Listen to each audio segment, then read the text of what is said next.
Listen closely, because what I'm about to share could save you thousands of dollars and protect you from immense financial stress. I want to tell you about a client of mine. We'll call her Eleanor. She's a 74-year-old widow living on a fixed income, and she walked into my office a few weeks ago looking absolutely defeated. She placed a letter on my desk, her hands trembling slightly as she did. It was a final notice letter, printed with bold, aggressive red text. She had just paid a bill for $650 to renew what she thought was her medical alert system service contract. The letter was designed to terrify.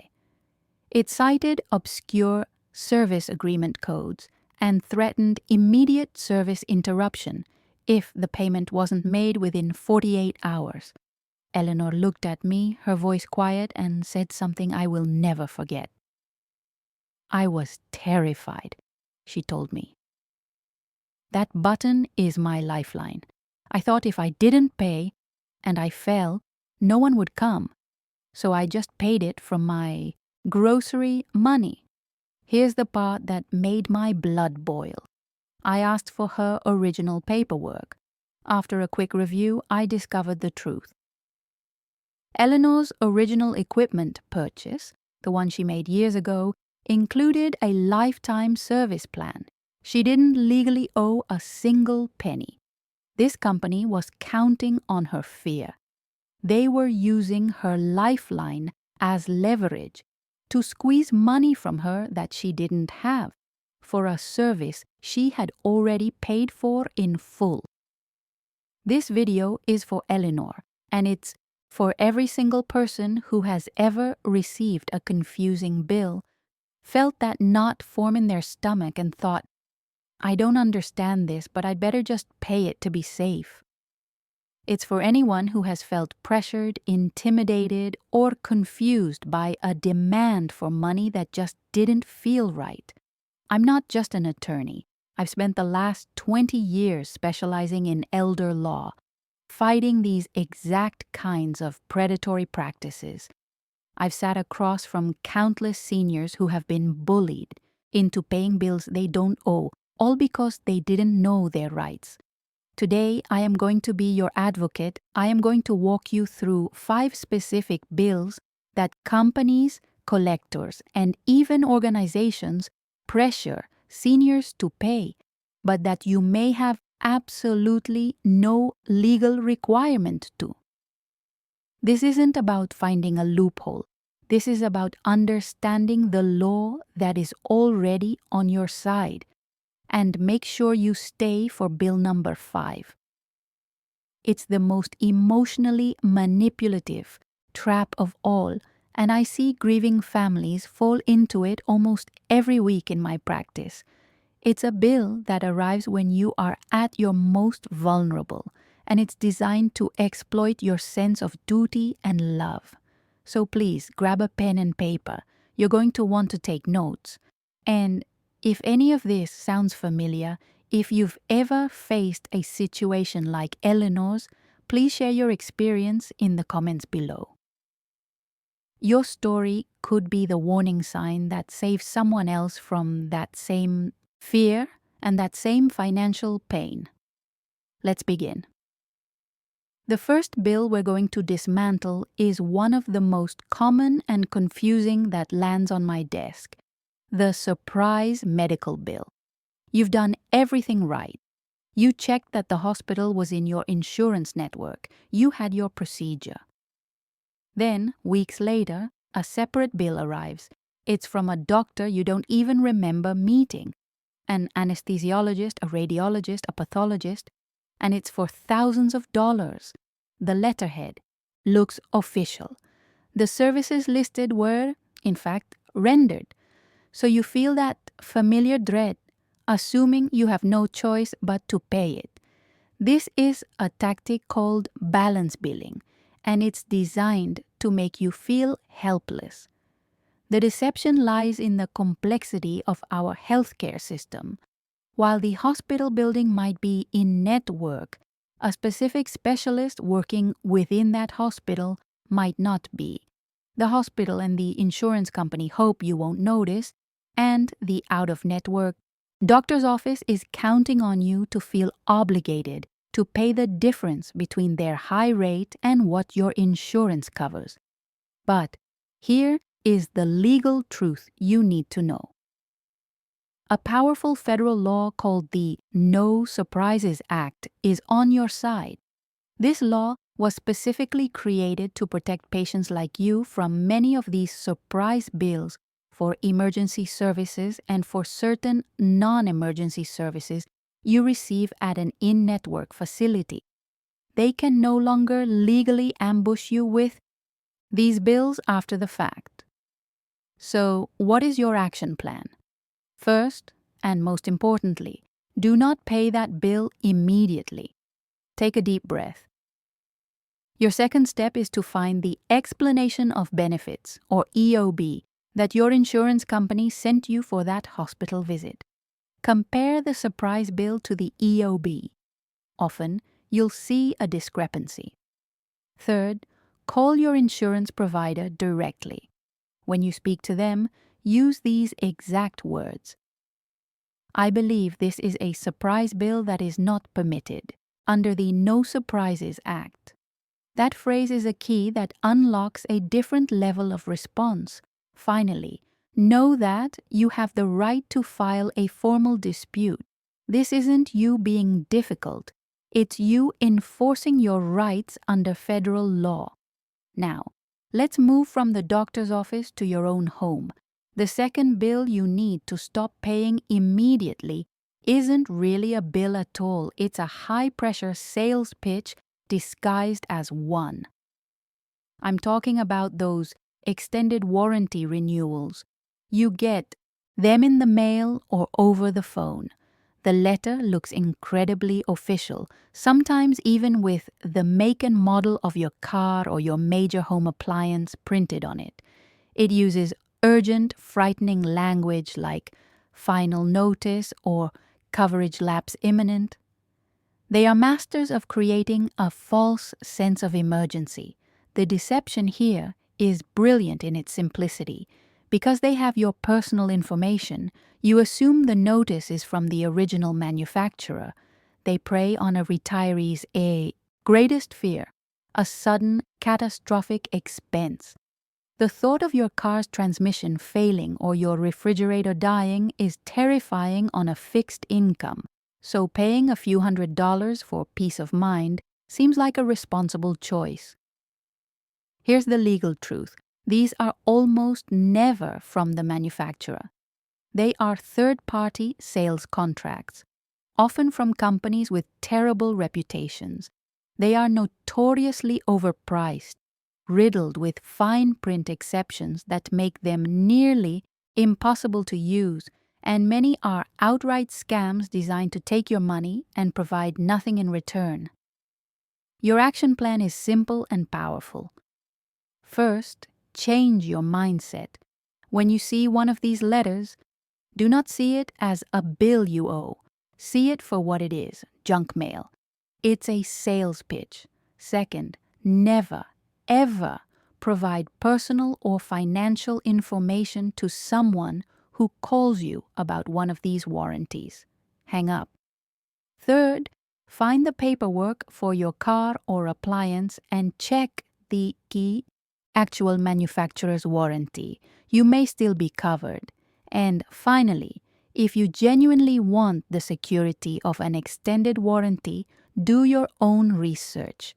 Shop around independently with reputable companies instead of ever responding to an unsolicited, high-pressure offer that lands in your mailbox. This next one is especially cruel because it digs up the past. Let's talk about zombie debt. The scenario goes like this. Your phone rings and it's a debt collector. They're calling about a very old credit card bill, maybe a medical debt, something you'd completely forgotten about, perhaps from 10 or 15 years ago. The collector is aggressive, relentless.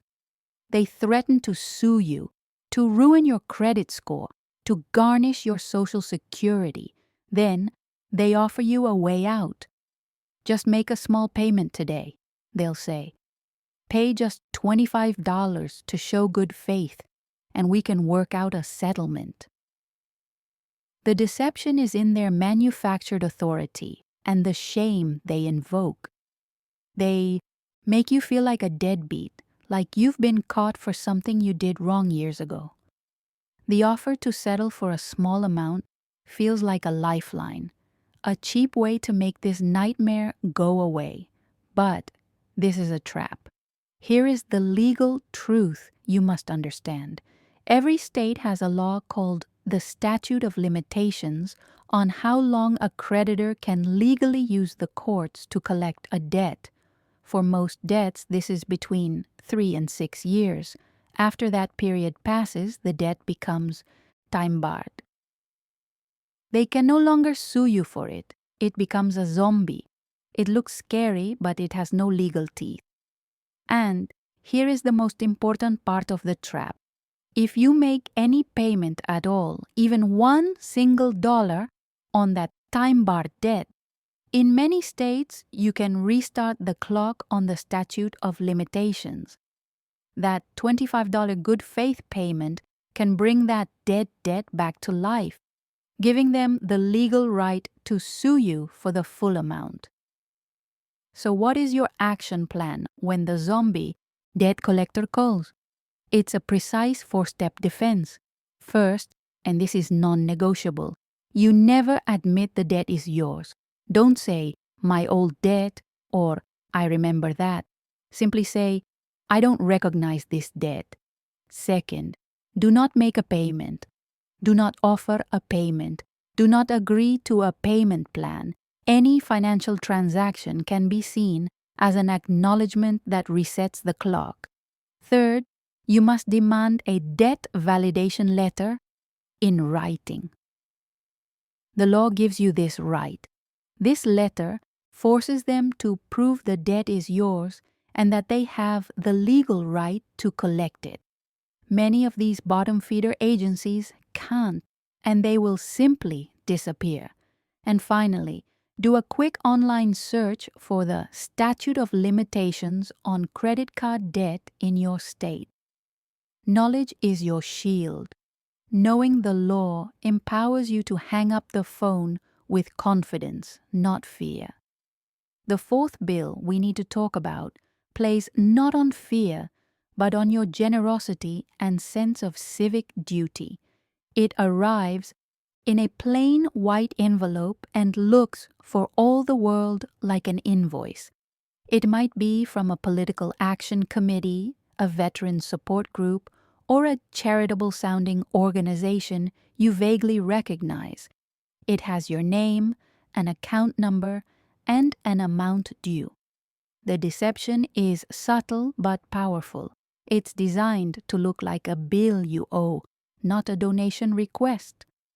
It uses official-sounding language, 2024 membership dues, annual contribution notice, pledge fulfillment, to create a sense of obligation.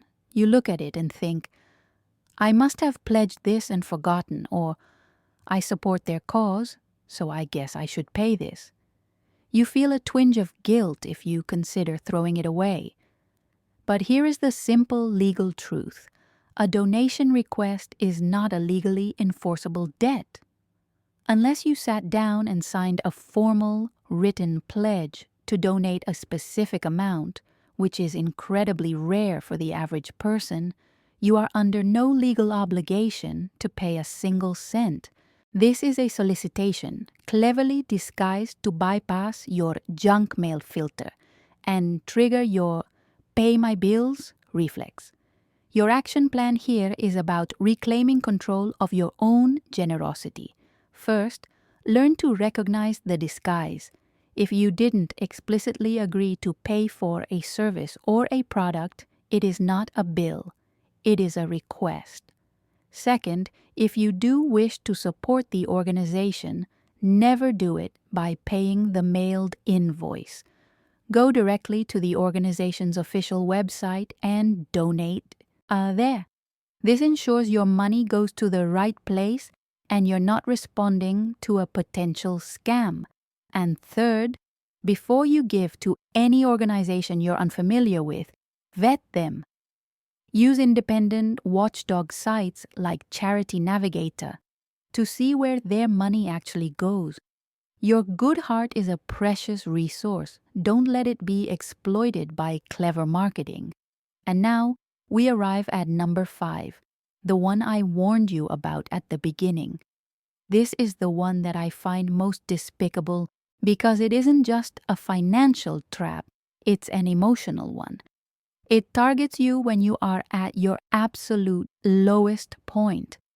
I'm talking about the medical bills that arrive addressed to you after your spouse has passed away. The scenario is heartbreakingly common. You're grieving, you're trying to navigate a world that has been turned upside down. And then the letters start coming. A $10,000 bill from the hospital, a $2,000 bill from the specialist, a collection notice for the ambulance service. They are often addressed directly to you, the surviving spouse. The deception here is the most cruel of all. These companies prey on your grief, your love, and your sense of moral duty. A grieving widow or widower holds that bill and thinks, this was my husband's illness, this was my wife's final fight. Of course, I have to pay this, it's the right thing to do. They leverage your love for your partner to create a sense of personal responsibility that simply does not exist in the eyes of the law.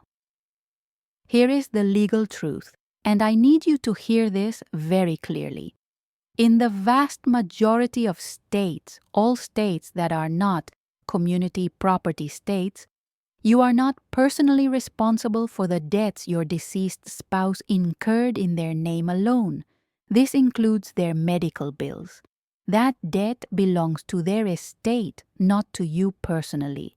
The estate is the legal entity that consists of the assets your spouse left behind. If the estate has money, the bills get paid from that.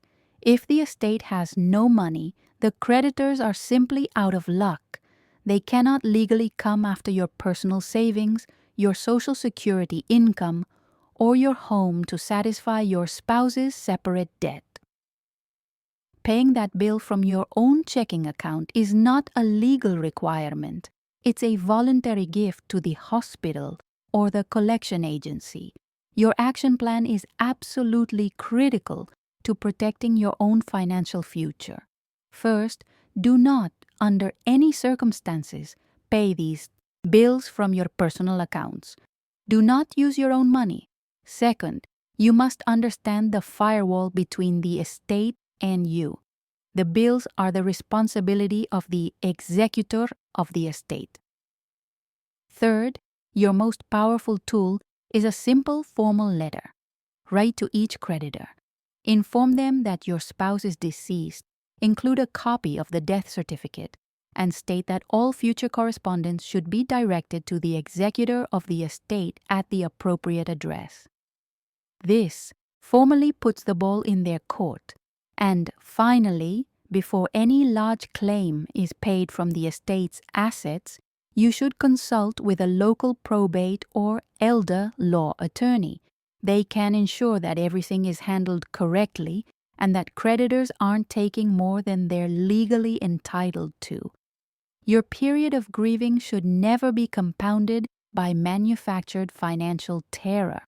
So, we have walked through the maze of surprise medical bills, dismantled the high-pressure tactics of warranty sellers, faced down the ghost of zombie debt, unmasked the fake charity invoice, and most importantly, established a firm legal boundary to protect you during a time of grief. Each of these situations relies on the same core strategy, to make you feel isolated, confused, and afraid. These companies are not powerful because the law is on their side. They are powerful because they believe fear is on their side. Your fear of the unknown, your uncertainty about the rules, your innate decency and desire to do the right thing. But knowledge is the ultimate antidote to fear. You are no longer uncertain. You have rights, you have a plan, and now you know exactly what they are. They were counting on your silence, but now you have a voice. If this video has armed you with even a little more confidence, please click the like button. It's a simple act that helps this information reach and protect more seniors who need it. And if you have a story, if you've ever faced one of these demands and fought back, share it in the comments below. Let's create a community of awareness right here, where one person's experience becomes another person's shield. For more no-nonsense legal insights that protect your money and your peace of mind, make sure you subscribe to the channel and hit the notification bell. Finally, a very important note. This video is for educational purposes and is not a substitute for legal advice. Every situation is unique, and laws can vary significantly by state. If you are facing one of these complex issues, please consider consulting with a qualified attorney in your area who can advise you on your specific circumstances. Stay informed, stay protected, and never let anyone pressure you into paying something you don't owe.